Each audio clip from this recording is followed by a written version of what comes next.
Welcome to the Security Foundation Study Guide. In this video, we will continue with Chapter 5E, which talks about business continuity. Please like, comment, and subscribe to the channel. Now let's right into our first topic. Sometimes, disasters have such a profound effect on the organization that it cannot continue operations at its primary site until it fully completes all disaster recovery efforts. To deal with such events, the organization implements its business continuity strategies. Business continuity planning ensures that critical business functions can continue if a disaster occurs. Like the disaster recovery plan, the business continuity plan involves teams from across the organization, including IT and business operations, and is supported by information security.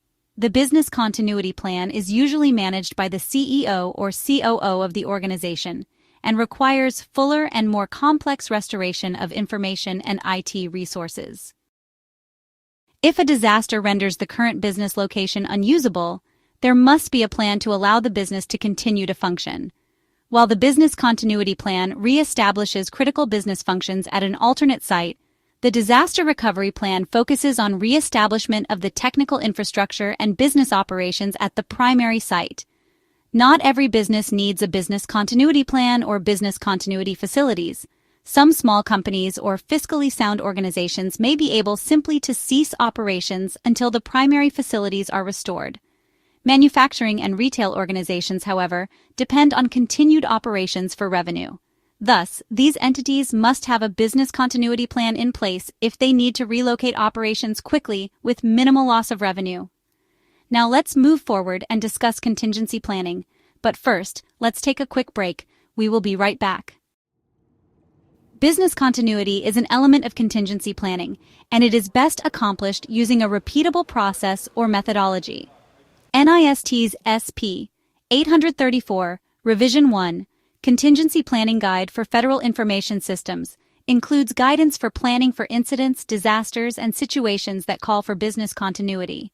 The approach used in that document has been adapted for business continuity use here. The first step in all contingency efforts is the development of policy. The next step is planning. In some organizations, these steps are considered concurrent operations in which development of policy is a function of planning. In other organizations, policy comes before planning and is a separate process. In this text, the business continuity policy is developed prior to the business continuity plan, and both are developed as part of business continuity planning. The same 7-step approach that NIST recommends for contingency planning can be adapted to an 8-step model that can be used to develop and maintain a viable business continuity program. Those steps are as follows. Before we discuss these steps, let's take a short break. We will return right after this. Here are those steps. Form the BC team. As was done with the DR planning process, the initial assignments to the BC team, including the team lead, will most likely be performed by the CPMT. However, additional personnel may need to be assigned to the team as the specifics of the BC policy and plan are developed, and their individual roles and responsibilities will have to be defined and assigned. Develop the BC Planning Policy Statement. A formal organizational policy provides the authority and guidance necessary to develop an effective continuity plan. As with any enterprise-wide policy process, it is important to begin with the executive vision. Review the BIA. Information contained within the BIA can help identify and prioritize critical organizational functions and systems for the purposes of business continuity, making it easier to understand what functions and systems will need to be reestablished elsewhere in the event of a disaster. Identify preventive controls. Little is done here exclusively for BC. Most of the steps taken in the CP and DRP processes will provide the necessary foundation for BCP. Create relocation strategies. Thorough relocation strategies ensure that critical business functions will be re-established quickly and effectively at an alternate location following a disruption. Develop the BC plan. The BC plan should contain detailed guidance and procedures for implementing BC strategies at predetermined locations in accordance with management's guidance. Ensure BC plan testing, training, and exercises. Testing the plan identifies planning gaps, whereas training prepares recovery personnel for plan activation. Both activities improve plan effectiveness and overall agency preparedness. Ensure BC plan maintenance. The plan should be a living document that is updated regularly to remain current with system enhancements. All right, now that we covered the steps, let's take a look at BC policy, or business continuity policy. But first, let's take a short break and we will return after this. GAP 1.15S. BCP begins with the development of the BC policy, which reflects the organization's philosophy on the conduct of BC operations and serves as the guiding document for the development of BCP. The BC team leader might receive the BC policy from the CP team or might guide the BC team in developing one.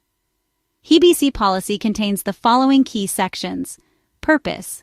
The purpose of the BC program is to provide the necessary planning and coordination to help relocate critical business functions should a disaster prohibit continued operations at the primary site.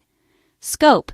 This section identifies the organizational units and groups of employees to which the policy applies. Roles and responsibilities. This section identifies the roles and responsibilities of key players in the BC operation, from executive management down to individual employees. Resource requirements. Organizations can allocate specific resources to the development of BC plans.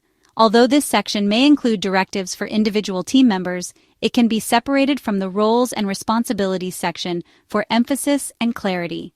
Training requirements. This section specifies the training requirements for the various employee groups. Exercise and testing schedules.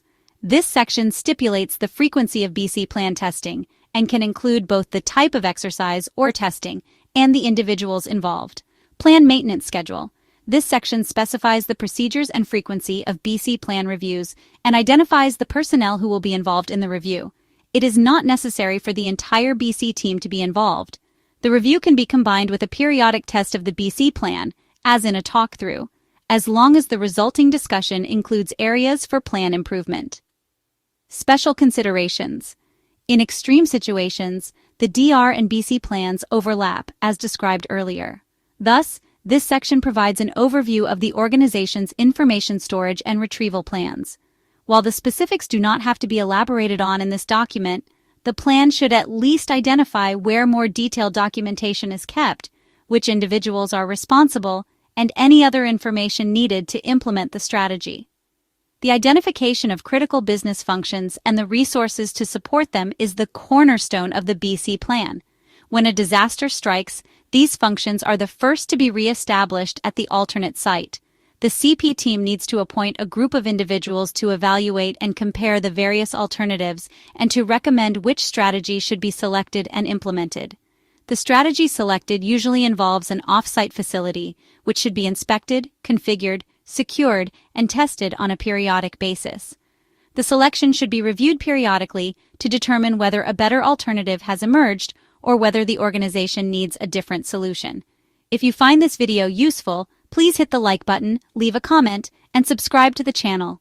To see more videos like this, please click in the rectangle in the middle of your screen. To see other videos from this channel, please click the circle on the bottom right. Thanks for watching. Have a wonderful day. See you on the next one.